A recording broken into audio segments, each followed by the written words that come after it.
Welcome everyone! So today I'm going to show you some of my favorite places to walk to and enjoy the beautiful historic architecture of Vicenza, Italy.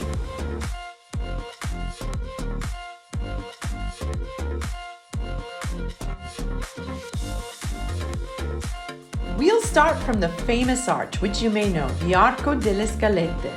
You can find it at the big intersection with Viale Margherita near the Borgo Berga neighborhood. These are the stairs that go up to Monte Berico. So to come on a little walking tour with me to see 3 historic Vicenza monuments, keep watching this video. Oh, and be ready for the 190 steps. At the top of the stairs, you'll find the halfway viewpoint, which is a great photo op as well. There are 2 parts to this portico. You will come in at the second part and just walk straight up until you reach the church. Hope your calf muscles are ready. And here is the sanctuary of Monte Berico. Legend has it that the Virgin Mary appeared here in the 1400s and promised to end the plague if a church was built on this hill. So they built a church, and in fact, the plague ended.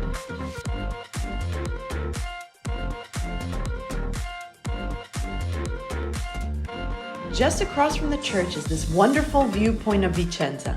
The best thing about Vicenza, besides the spectacular views, is that it's such a comfortably small city. All 3 monuments we are going to see today are within 10 minutes walking distance from each other. But before moving on, I had to show you a shot of magical Monte Berico at night, glowing in all its glory. Now it's time to move on to the Villa Valmarana ai Nani.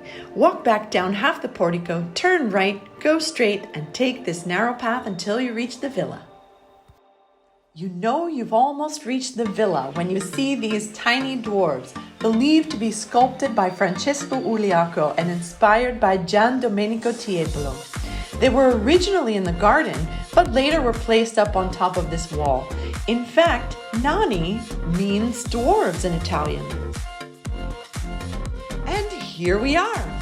Just the entrance gives you the feeling of being back in the 1700s when this complex was built. There's now a museum here, and you can do a guided tour of the Villa Valmarana ai Nani. There's even a cafe where you can enjoy a coffee in a beautiful garden. The amazing thing is that the Valmarana family apparently still lives here.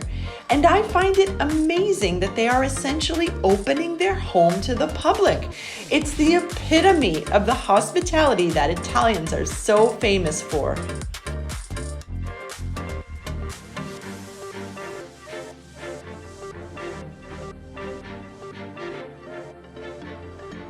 How relaxing it is to enjoy the peaceful atmosphere in this adorable cafe. The best thing about this place is the beautiful green setting. Let's go and have a look at the view from the back. It's a splendid summer day here in Vicenza.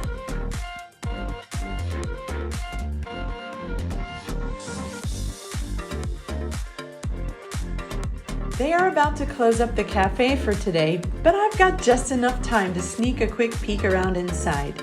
These frescoes, or detailed watercolor paintings on the walls, were painted by Giambattista Tiepolo, one of the most famous artists from 18th century Europe.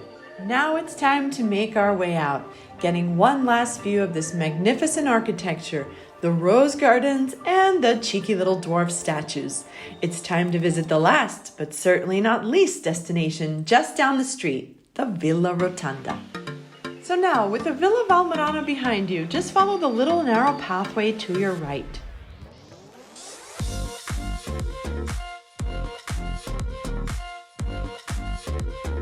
And when you reach the end of the path, turn right. Walk down the road until you see the gate on your left, and that's the entrance to the Rotonda.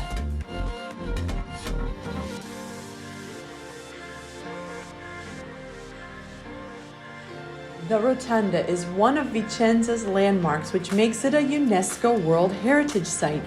At the moment, it looks like they're doing some restoration. And it's closed today because it's a Thursday, but here's the information in case you want to visit.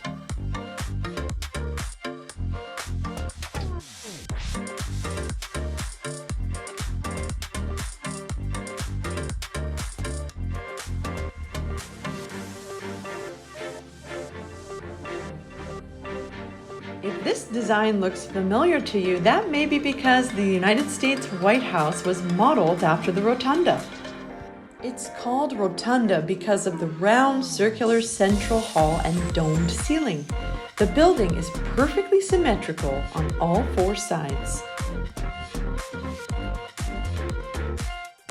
The Rotunda is one of the most famous works of Andrea Palladio, the renowned architect from the Vicenza province. Recently, I had the opportunity to go inside. Here are some shots of the awe-inspiring interior. One of the most amazing aspects was the artistry of the frescoes painted on the ceiling. Sadly, all good things must come to an end. So our tour finished outside in the magnificent garden.